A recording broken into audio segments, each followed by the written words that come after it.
घाटंजी तालुक्यात अवैध वाहतुकीमुळे नागरिकांना जीवघेणा प्रवास करावा लागतो। या प्रकरणी पोलीस कोणतीही कारवाई करताना दिसत नसल्याने नागरिकांनी संताप व्यक्त केलेला आहे।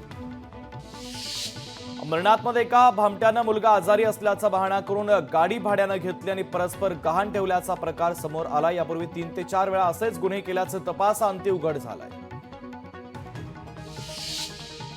केंद्रीय आयुष मंत्री प्रतापराव जाधव यांच्या वाढदिवसाच्या निमित्तानं महिकर येथे भव्य आरोग्य शिबिर आणि रक्तदान शिबिराचं आयोजन करण्यात आलं। तसंच जिल्ह्यातील हजारो रुग्णांनी सहभाग घेतला असून रुग्णांना मोफत औषधोपचार देण्यात आलेले आहेत। सिल्लोड शहरातील मुख्य मार्गावर अवैध पार्किंगमुळे मोठी वाहतूक कोंडी होते, त्यामुळे वाहतूक सुरळीत करण्यासाठी शहरात विशेष वाहतूक पोलिसांची गरज असल्याची मागणी नागरिकांनी केलेली आहे। महाराष्ट्र राज्य परिवहन महामंडळाच्या वतीनं सातारा ते अयोध्या बस सेवा सुरू करण्यात आली। भारतीय जनता पार्टीच्या पाठपुराव्याला यश आल्याची प्रतिक्रिया यावेळी विकास गोसावी यांनी दिली आहे।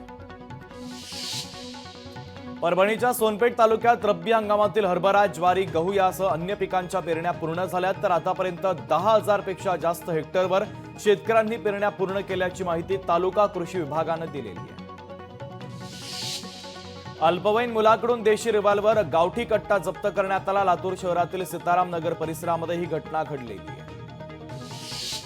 बेरोजगारीचा प्रश्न गंभीर झालाय। शिक्षण घेऊन रोजगार मिळत नसताना युवक नैराश्याच्या गर्तेमध्ये सापडले, तर ITI करून प्रशिक्षित झालेल्या युवकांनी वाहन दुरुस्तीची कामं करणं सुरू केली आहे, त्यामुळे त्यांच्या हाताला काम मिळालंय। गडचिरोली आणि अहेरी मतदारसंघामध्ये पोस्टल मतदान करणाऱ्या उमेदवारांनी प्रत्यक्षामध्ये पराभूत झालेल्या उमेदवारांना सर्वाधिक पसंती दिली आहे। गडचिरोली मतदारसंघामध्ये काँग्रेसचे मनोहर पोरेटी यांना सर्वाधिक 1,194 मतं, तर भाजपचे विजयी उमेदवार डॉ. मिलिंद नरोटे यांना 753 मतं मिळालेली आहेत।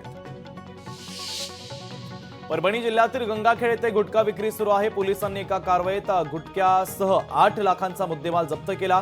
या प्रकरणी एका आरोपीला देखील पोलिसांनी बेड्या ठोकलेल्या आहेत। जालना जिल्ह्यात सप्टेंबर महिन्यामध्ये झालेल्या अवकाळी पावसानं खरीप हंगामातील पिकांचं मोठ्या प्रमाणात नुकसान झालं। दरम्यान या अतिवृष्टीच्या नुकसान भरपाई म्हणून राज्य सरकारकडे 412 कोटी रुपयांची मागणी करण्यात आली असून जिल्ह्यातील शेतकरी मदतीच्या प्रतीक्षेमध्ये आहेत। बीडच्या कडा कृषी उत्पन्न बाजार समितीमध्ये कांद्याची मोठी आवक झाली आहे। कडा बाजार समितीमध्ये कांद्याला 51 रुपये प्रति किलो दर मिळतोय, त्यामुळे शेतकऱ्यांनी समाधान व्यक्त केलं आहे।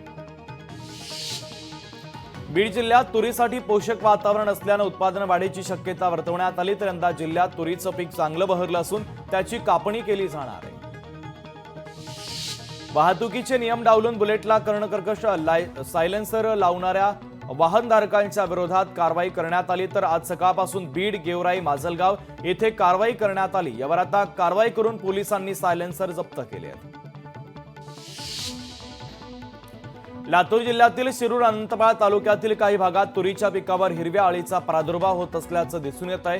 गेल्या काही दिवसांपासून तयार होत असलेल्या ढगाळ वातावरणामुळे तुरीच्या पिकावर अळीचा प्रादुर्भाव होत असल्यानं शेतकऱ्यांची चिंता वाढलेली आहे। शहरातील ऑटो रिक्षा चालक वाहतूक नियमांचं उल्लंघन करून ऑटो रिक्षा चालवतात, त्यामुळे याला आळा घालण्यासाठी आजपासून वाहतूक पोलिसांच्या वतीनं तपासणी मोहीम सुरू केली जाते। वाशिम जिल्ह्यामध्ये रेशन दुकानामध्ये साखर रखडली असून अंत्योदय शिधापत्रिका धारकांना गेल्या 5 महिन्यांपासून साखर मिळालेली नाहीये। दिवाळी संपत आली, मात्र अद्यापही लाभार्थ्यांना साखर मिळाली नसल्यानं ग्राहकांमधून नाराजी व्यक्त केली जाते। वाशिम मार्गे मुंबईला जाण्यासाठी रेल्वे गाडीची सुविधा बंद करण्यात आल्यानं प्रवाशांनी नाराजी व्यक्त केली, तर वाशिममधून मुंबईला जाणाऱ्या प्रवाशांची गैरसोय होत असल्यानं त्वरित मुंबईला जाण्यासाठी रेल्वे गाडी सुरू करण्याची मागणी आता प्रवाशांनी केलेली आहे।